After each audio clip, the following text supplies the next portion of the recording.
Hello बच्चों, आइए हम प्रश्न देखते हैं। प्रश्न है, किसी जीव में दो जोड़ी गुणसूत्र है, अर्थात गुणसूत्रों की संख्या 4 है। अर्धसूत्री विभाजन द्वितीय की विभिन्न प्रावस्थाओं के दौरान गुणसूत्रों की संख्या व्यवस्था का आरेख बनाइए। सबसे पहले हमारी मुख्य अवधारणा में लिखते हैं।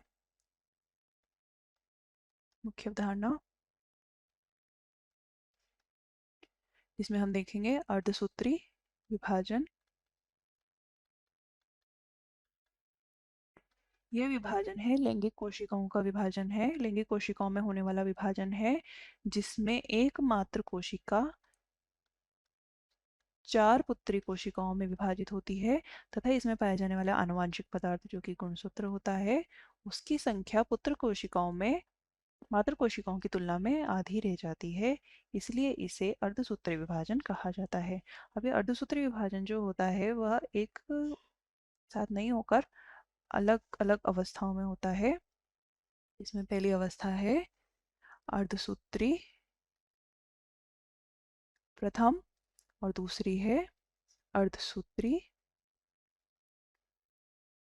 द्वितीय अवस्था। अर्धसूत्री प्रथम अवस्था जो होती है इसमें हम देखते हैं कि जो हमारे गुणसूत्र हैं वह पहले ही चतुष्क रूप में बनकर के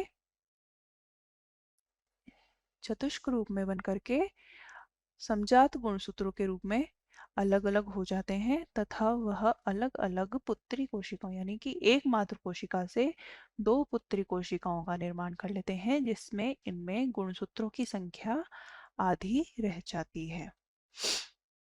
हम जिसका देखते हैं चित्र तो वो ऐसा दिखाई देता है।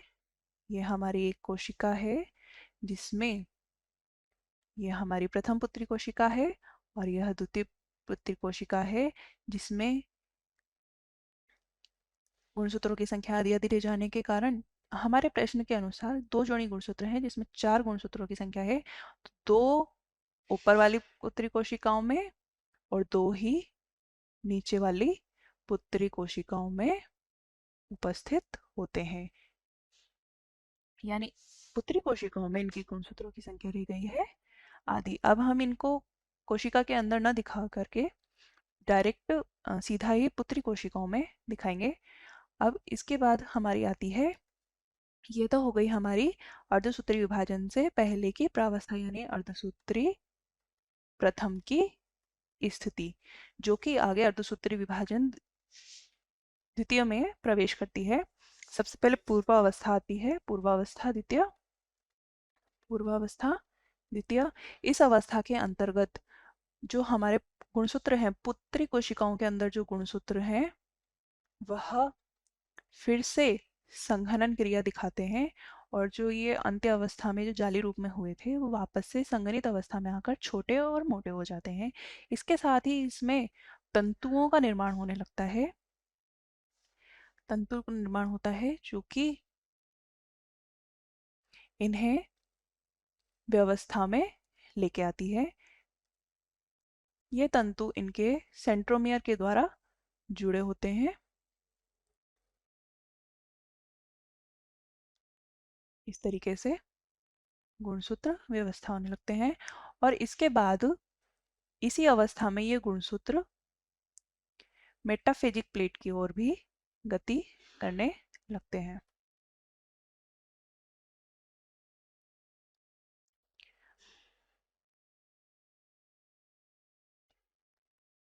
ये गुणसूत्र गति करने लगते हैं मेटाफेजिक प्लेट की ओर मध्य में, जो कि मध्यावस्था का गुण है।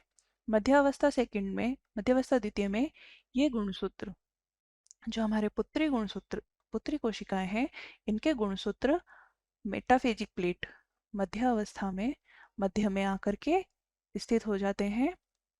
साथ ही यह तंतु से भी बंधे हुए होते हैं। यह अभी भी चतुष्क रूप में है।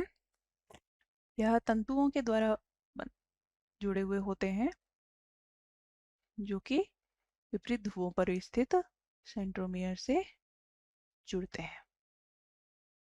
अब इसके बाद इसकी अवस्था आती है पश्चावस्था। पश्चावस्था में ये दोनों गुणसूत्र हैं यह अपने सेंट्रोसोम से विभाजित होकर के विपरीत ध्रुवों की ओर गति करने लगते हैं। यह इस अवस्था में व्यवस्थित हो जाते हैं और विपरीत ध्रुवों की ओर गति करने लगते हैं। यह अभी भी तर्कुओं के द्वारा जुड़े हुए होते हैं।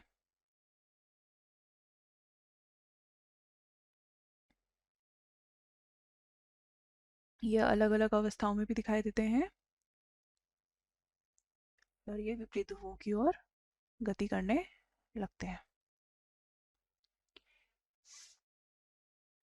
ये जो हमारी कोशिका थी, पुत्री कोशिका,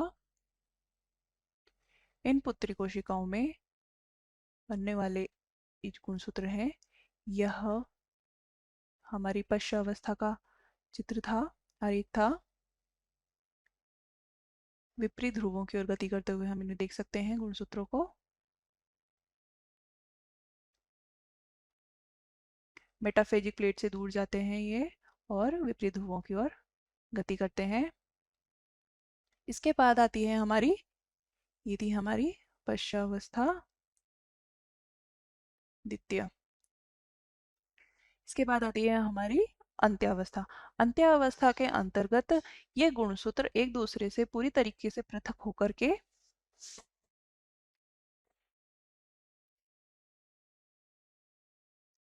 नई कोशिकाओं का निर्माण कर लेते हैं।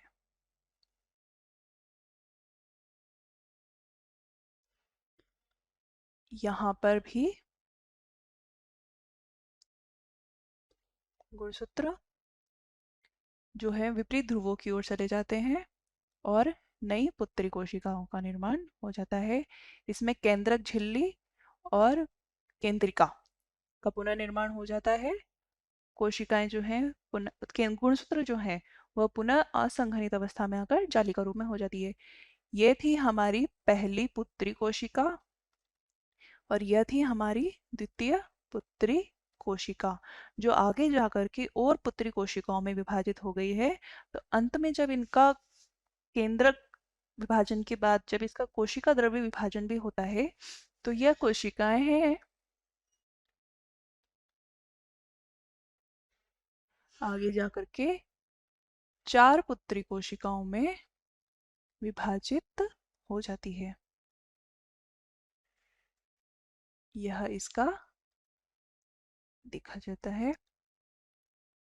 यह एकमात्र कोशिका थी जिससे 1, 2, 3, 4 पुत्री कोशिकाएं बन जाती है।